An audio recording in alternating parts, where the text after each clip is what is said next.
Okay, class 12th आपकी Schottky और फ्रिंकल दोषों की जो डिफरेंस है और उसकी डिटेल्स की वीडियो मैंने अपलोड कर दी है।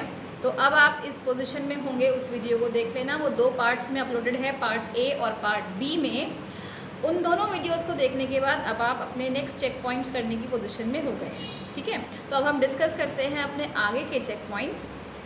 चेक पॉइंट 2.1, पहला क्वेश्चन है बिंदु दोष कितने प्रकार के होते हैं, नाम दीजिए। तो वीडियो में बहुत क्लियरली फ्लो चार्ट में दिखाया हुआ है बिंदु दोष क्या होता है और वो कितने प्रकार के हैं। 2 प्रकार के, वैकेंसी दोष और अंतराकाशी दोष। ठीक है, किस दोष के कारण यौगिकों में उपस्थिति धनायनों एवं ऋणायनों का अनुपात यौगिक के अणुसूत्र के समान होता है। उसमें होता है स्टोइशियोमेट्रिक दोष, जिसको हम रस समीकरणमितीय दोष कहते हैं। किस दोष में ठोस का घनत्व बढ़ जाता है, ये उस वीडियो में डिस्कस नहीं हुआ है। किस में बढ़ जाता है, अशुद्धि दोष में। अशुद्धि दोष में क्या होता है, आपके पास नॉर्मल क्रिस्टल के अंदर कुछ भी अशुद्धियाँ आ जाएंगी। तो जब अशुद्धियाँ आ गई हैं तो उसका द्रव्यमान बढ़ेगा, अतः उसका घनत्व बढ़ जाएगा। किस प्रकार के दोष यौगिक शॉटकी दोष दर्शाते हैं, उदाहरण लिखिए। जिनमें समन्वय आयनिक क्रिस्टल जिनकी समन्वय संख्या अधिक होती है। उदाहरण में आप सोडियम क्लोराइड बता दीजिए, ये मैंने वीडियो में ऑलरेडी डिस्कस किया ही था उदाहरण। किस प्रकार के दोष फ्रिंकल दोष दर्शाते हैं। फ्रिंकल में कौन से वाले थे, जिनकी समन्वय संख्या निम्न होती है। आयनिक ठोस जिनकी समन्वय संख्या निम्न होती है, जैसे सिल्वर क्लोराइड AgCl।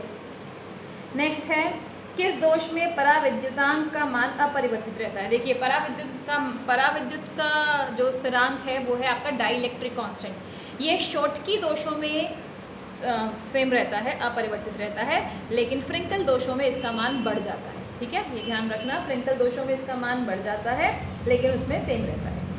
निम्न समन्वय संख्या वाले क्रिस्टलों में कौन सा दोष पाया जाता है। अभी पीछे भी क्वेश्चन रिपीट हुआ था, ये 5th क्वेश्चन।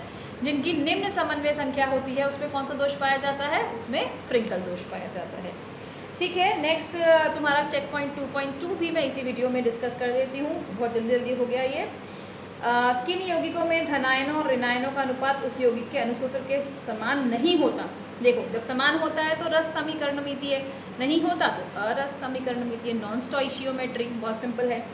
किस प्रकार के संक्रमण तत्व अरस संक्रमणीय दोष दिखाते हैं। ये आपके संक्रमण तत्वों के जितने भी हमारे यौगिक होते हैं, ठीक है, जिनमें धनायनों और ऋणायनों का अनुपात कांस्टेंट नहीं होता, वो इस प्रकार का दोष दिखाते हैं। ठीक है, याद रखना, संक्रमण तत्वों के यौगिक जिसमें धनायनों और ऋणायनों का अनुपात कांस्टेंट या स्थिर या फिक्स नहीं होता है। नेक्स्ट, बराबर नहीं होता है, इट मीन्स समझ में आ गया होगा आप लोगों को।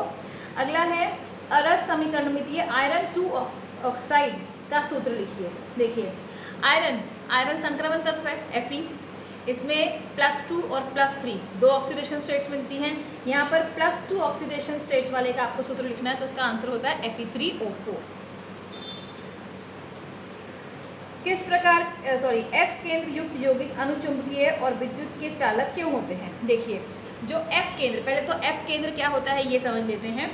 F केंद्र आपके पास जैसे कोई भी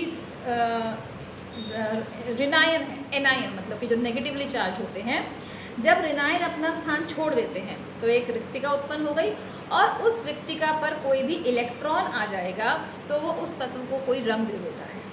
इस सेंटर को हम F सेंटर या F केंद्र कहते हैं।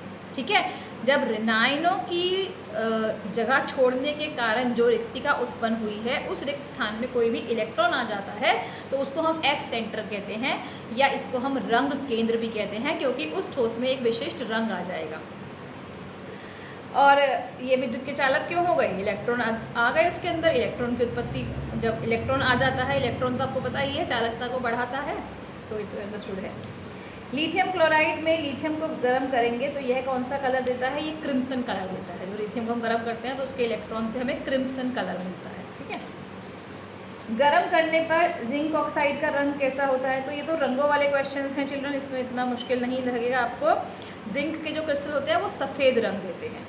ठीक है, नेक्स्ट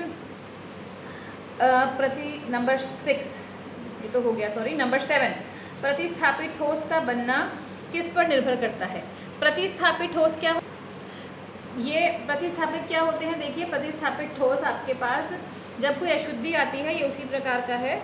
और ये किस पर निर्भर करता है? ये अशुद्धियों की जो इलेक्ट्रॉनिक संरचना है उस पर निर्भर करता है। ठीक है, नेक्स्ट है नंबर 8, यदि NaCl की थोड़ी मात्रा में स्ट्रोंशियम क्लोराइड मिलाकर गलाते हैं एवं इसे ठंडा करके क्रिस्टलीकृत करते हैं तो किस प्रकार का दोष उत्पन्न होता है? देखिए आपकी बुक में बहुत क्लियरली पेज नंबर 33 पर एक्सप्लेन कर रखा है कि यदि NaCl की थोड़ी मात्रा में हमने स्ट्रोंशियम क्लोराइड मिला दिया और इस मिश्रण को गलाने के बाद ठंडा करके फिर से पुनः क्रिस्टलीकृत किया तो NaCl के क्रिस्टल जालक में कहीं कहीं पर Na के स्थान पर स्ट्रोंशियम आयन आ जाएगा। ठीक है, अब Na का जो ऑक्सीकरण अवस्था है Na पॉजिटिव वो 1 है, स्ट्रोंशियम Sr2 पॉजिटिव वो 2 है।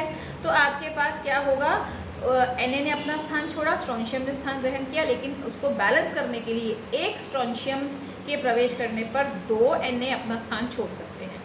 तो फाइनली होगा क्या, आपके पास जब 2 Na जाएंगे उसमें से एक स्थान तो स्ट्रोंशियम ले लेगा लेकिन एक स्थान रिक्त हो जाएगा, तो वहाँ पर रिक्तिका हो जाएगी, उसको हम छिद्र कहते हैं। ठीक है, तो छिद्र खाली रह जाता है और इस प्रकार के ठोस को हम अशुद्धि ठोस कहते हैं। क्लियर? तो चलिए 2.2 हो गया और इस रिवीजन वीडियो के बाद आपकी सारे जो चेक पॉइंट्स हैं वो भी डिस्कस हो गए हैं। अगर पॉसिबल हुआ तो मैं एक और इम्पॉर्टेंट क्वेश्चंस के साथ रिवीजन वीडियो डाल दूँगी। ठीक है, फ्रेंड्स को प्लीज़ अपने हेल्प करो, जितने ज़्यादा लोगों को आप अपने फ्रेंड्स को ये वीडियो शेयर कर दो। जिन्होंने सब्सक्राइब नहीं किया है वो लोग भी इस वीडियो को देख लेंगे, सब लोगों का रिवीजन अच्छे से हो जाएगा। एंड जैसे मैंने कहा, अगर पॉसिबल हुआ तो मैं एक और इम्पॉर्टेंट क्वेश्चंस के साथ एक और वीडियो अपलोड